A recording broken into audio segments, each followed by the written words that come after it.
In what ways does your media product use, develop, or challenge forms and conventions of real media products? Poster. I think my poster uses forms of real media products because on my poster I've put a billing card, which is shown on every poster I analysed. It's placed towards the bottom because this is where it's most conventional and relevant to the audience. Also, with the billing card, I have put institution information because, like real posters, this is where they are shown. I've also used a title which is quite large and stands out, a tagline which grabs the audience's attention and makes them question what the film is about, and the date of the film. I also used a basic colour scheme which is shown throughout the horror genre, which is red and white and black, to create fear and danger. I feel that my image also uses real forms of media products because it doesn't reveal too much narrative, but it still makes the audience think and wonder what will happen. It develops conventions of real media products because the poster I analysed, they put "from the producers of" above the title. However, I didn't include that. I feel that my poster challenges real media products because on most posters I analysed, they all have a medium shot of the villain with a mask on or some form of weapon to kill. However, my poster image is quite blurred and distorted and we can't really see what's going on, or if there's one main killer with a weapon. I also think my image challenges other products because it kind of contradicts itself, with something good happening inside and something bad happening outside. Website. For my website, the conventions which I used, which were the same as real media products out there, are the billing card and institution information for audience purposes. I also put a place for my trailer on the website so the audience can view it again. I also put a title, tagline, date, and an image which fills the website. The things on my website I think I've challenged against real media products is the menu bar, because on websites I analysed they were all drop-down menus, whereas mine is above the trailer and easier to see. Also, where I have placed my title, because most of them were in the top right-hand corner and not very big, whereas mine is quite central and really stands out. As with my tagline and date, they were central and at the top, which isn't the same as the other websites I looked at, but I think it shows consistency from my poster. Trailer. My trailer uses real elements of the real trailers because I've used MPAA rating at the beginning of my trailer and at the end institution information and the title and the date for audience reference. I have kept my shot types quite short and snappy to fit in with the horror genre. For my trailer, I also like the idea of using Todorow's theory of equilibrium at the beginning and a sense of disequilibrium towards the end. I also wanted my trailer to follow the lines of something like The Strangers, which I annotated, with slow music at the beginning with the sense of equilibrium, and then gradually towards the end discovering the sense of disequilibrium. But I filmed this and it didn't really work, so I researched some more and found that my trailer was more like Shaun of the Dead. So I looked at that and created a beginning which was just like that, with a news reading and voiceovers. I found that this created more narrative, but it challenged most media horror products out there because they all start with equilibrium, whereas mine don't. But I also like it because it's different, but it still really works.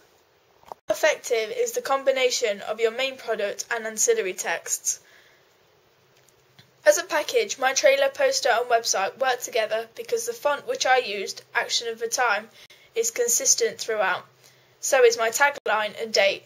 Also, with the font of my title, I have used an outline effect, and with my tagline, I have used drop shadow to enhance them more and make them stand out. Also, with my title and tagline, I have kept the colour scheme consistent, using red and white. My other colour scheme I've used is everything is kind of oversaturated and distorted, to feeling that something isn't right. My cast, props, set, decorations were also kept consistent because it's conventional.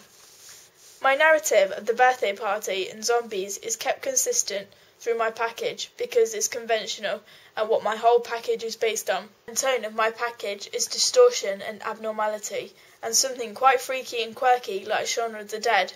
which is completely different to the packages I analysed because I looked at films with one psycho killer with masks, such as Friday the 13th and Texas Chainsaw Massacre, instead of several killers like Shaun of the Dead. What have you learned from your audience feedback? I like the way they all have the same font and work well together. I like the images on both the website and the poster because they work well with the horror theme. I like how the trailer makes you wonder and ask questions of what's going to happen next. And how do you think it can be improved?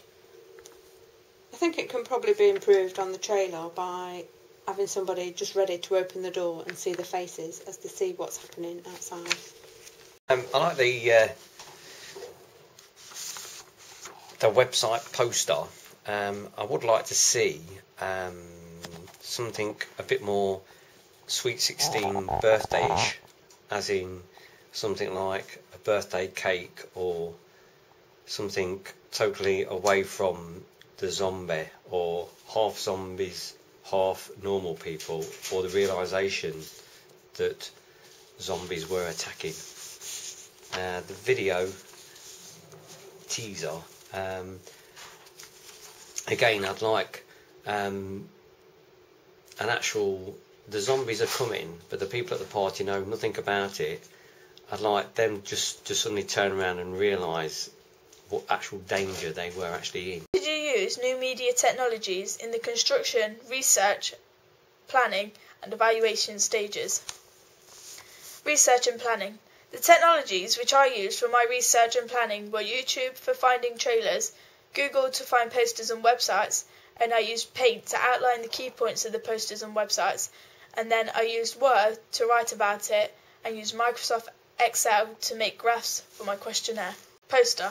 For my poster, I used a digital SLR to take my pictures, which I took plenty of so I knew I had something to work with. Then using Photoshop, I was able to use a layer mask and blend the best two images behind the door, which worked well together. However, my images were taken inside, so the light didn't really fit well with the horror genre. So on Photoshop again, I was able to use the curves and adjust the colour channels to make them darker and more saturated to fit in with the horror genre. For my font work, I used dafont.com to pick a particular font to fit well with the story of my package and the horror genre. With my font, I added a layer style by applying a drop shadow and outlining it to bring it out more and grab attention. I also used Dafont for steel tongues to create my billing card to save time, and it's more conventional as well. Website. For my website, I used a digital SLR again and took plenty of photos so I knew I had something to work with. Again, using Photoshop to edit my pictures and using curves again to make the colours more saturated and odd to fit in with my package and keeping it consistent.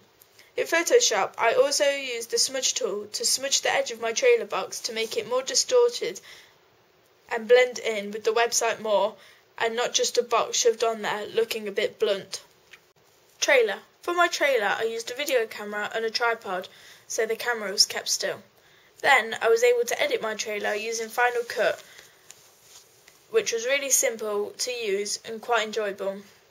Then in Photoshop, I was able to create a title page and institution information to run at the end by saving them as JPEGs and dragging them in. I also used GarageBand to help me find a sound effect of zombies grunting, which I could then add in.